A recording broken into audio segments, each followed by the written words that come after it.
Yeah. Turn around too.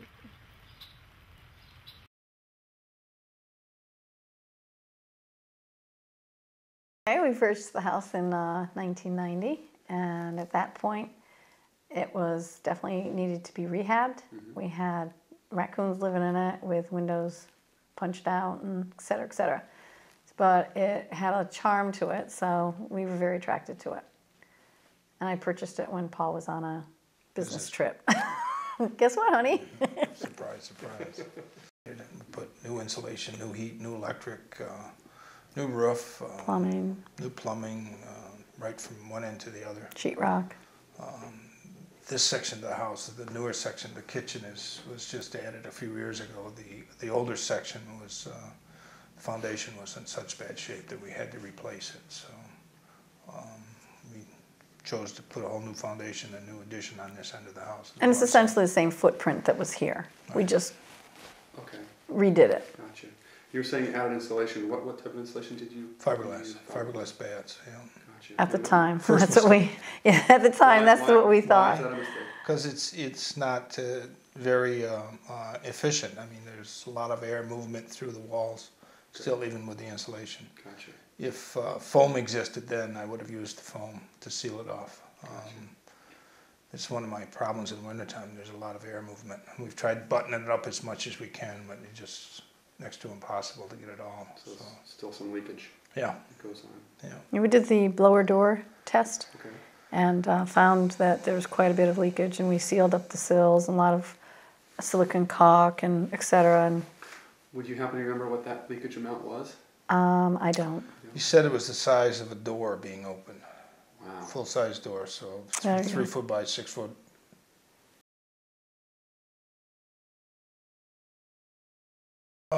I guess we started thinking about it in the late 90s and looking at it and reading all the stories about the end of oil and what was going on with the global climate change. And, started looking into different magazines to read, Home Power magazine, for example, and just said we need to do that. It's something we need to do so that we don't have such a huge footprint on this earth. So 2002, we put the first panels in, 2.4 kilowatts of solar power.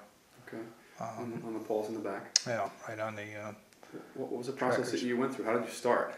How did you figure out what the process was? Reading. We did a lot of reading. We went to the Solar Fest in Vermont, and we met some people at CET down in Cobblesville area. It was down Schoharie area. Went down and talked to them. They came up and measured the solar path, and we talked about the viability of the solar. And so what do you mean by measure the solar path? What is that? Well, the arc of the sun to see how much exposure we had, and was it a good orientation. And you know, we started to say, this looks like it's something we could do. So little by slow, we found out little bits and pieces of the puzzle, and it started to fit together, and one step led to another. We didn't just jump into it. But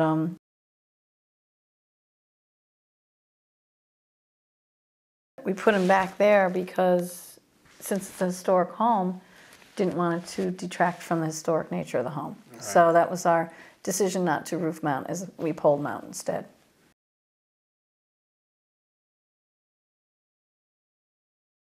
Basically, the power comes in through underground to a disconnect here on the DC side, and then goes through the Sunny Boy inverter, and then from the Sunny Boy inverter to another manual meter that actually records the amount of electricity generated for the state government. An AC disconnect to another AC disconnect outside, back into our service panel here, and it feeds the house through here, and whatever we don't use then goes backwards out to the meter, and then feeds back out into the grid from there.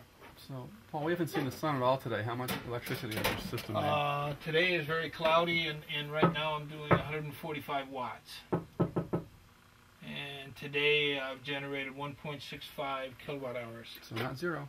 Yeah. On on a rainy day. Right now it's 145 watts at 303 volts.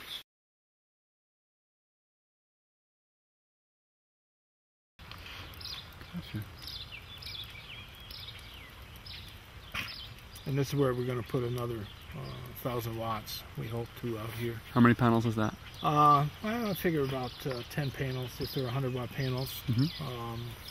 We haven't decided on the panel yet, which one to buy. These are Astra power panels. That's what I was trying to remember earlier. 120-watt Astra power. The passive tracker is called the ZomeWorks, Z-O-M-E, works out of New Mexico. The tube there that connects up the side is containing Freon, and it warms when the sun comes up in the morning. It hits this panel and warms it, converts it to the liquid into gas, and it actually makes the panel rotate over to the east, and it'll follow the east during follow the sun during the day. Gotcha. And it's I see there's a 25-pound weight, so that's balanced. Weight balance. Yeah, it's balanced, so it swings in the wind. It's rated to tolerate 120 mile an hour wind.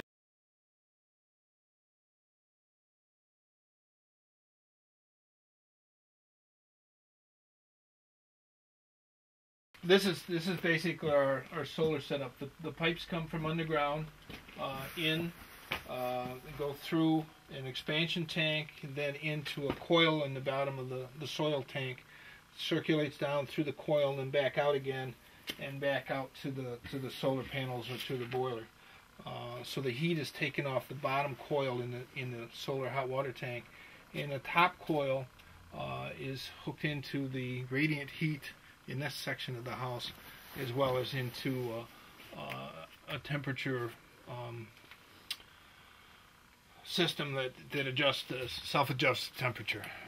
The word escapes me at the moment, but anyway, so that you don't anti-scald, really is what it is, so that you don't scald. Temperature gauge here for the outside is this indication here. This is the inside temperature. When there's 8 degrees difference between, it'll turn on. So it just turned on, turned off. Again, it's a nice cloudy day, and we're still generating heat. If the solar system is nice and hot out, and it'll keep running and keep generating heat all the time, what you want to do is it'll just keep building up to the point that it actually will destroy the antifreeze that I have in the system. So what I do is open a bypass around the check valve, so that it'll actually flow backwards at night and dissipate heat in the solar system, and in the tubes up on top of the roof, so that it doesn't overheat the antifreeze. That's the built-in backup or safety factor in it. Feedback. Pick up the oil in the restaurants with these containers, and then we dump it into the tank here, pump it into this tank until we get up to 95 gallons, and pump it out of here into the tank here. We then heat this tank to 120 degrees. Using solar. Using the solar and the biodiesel boiler. Once we get it up to 120 degrees, we transfer it back here, mix it with the methanol and lye in here, and then let it settle. And we get about 22 and a half gallons of glycerin in the bottom that we draw off, put back into these containers, and take up to the town landfill and put it in their used oil barrel. So whatever waste we have because sometimes when you pick up the oil in the restaurant, you'll get maybe the bottom fifth or so that could be water, it could be crumbs and so forth from the deep fat frying process. So we'll actually take that up and put it into the waste oil boilers also. These two are waste oil. This is processed and drained, so there's no glycerin. And this one was not waste oil, but new oil I used to make it with. So the one on the right is the finished fuel? Yeah, that's the finished product, and we had taken the glycerin out. Energy is much more precious to me, so I take care of it. since it's something that we worked hard to get, just to install, and, you know, it was our blood, sweat, and tears. Now, I mean, it's very important, so I think about it more. It's more, we own it more than it's just, you know, something that comes in over a wire from someplace, and I don't know anything more than that, so. I mean, every appliance we buy, every piece of machinery we buy, we try to come up with the least amount of electricity that's used by that. So if you have two products and one uses 500 watts and one uses 1,000, you buy the 500 watts. So I mean, we're constant, at least I am constantly Oh yeah, looking at I'm that. very cognizant of that. Anything that we can do to keep the load down, we try as much as possible. I firmly believe the scientists that claim we have 9 years left to reduce carbon emissions 80% before things become irreversible. I firmly believe that. And I don't think running out in the street and screaming that and stuff is going to really change people's minds. But all I can really do is control what I do with my own life. And thanks to you and spreading the word, maybe some people will see there are ways that you can cut back. It's not like, oh, I can't do anything. Don't do nothing, do something. You're not freezing in the dark now either, are you? Oh, no. Oh, no, we really like what we're doing. It's fun. And yeah, it's like wood, they say, warms you twice, once when you cut it, once when you burn it. Biodiesel's kind of the same way. We got to work kind of hard making it and stuff, but it's worth it. I think people will rise to the cause. I'm not sure what's going to make them get there, but they will.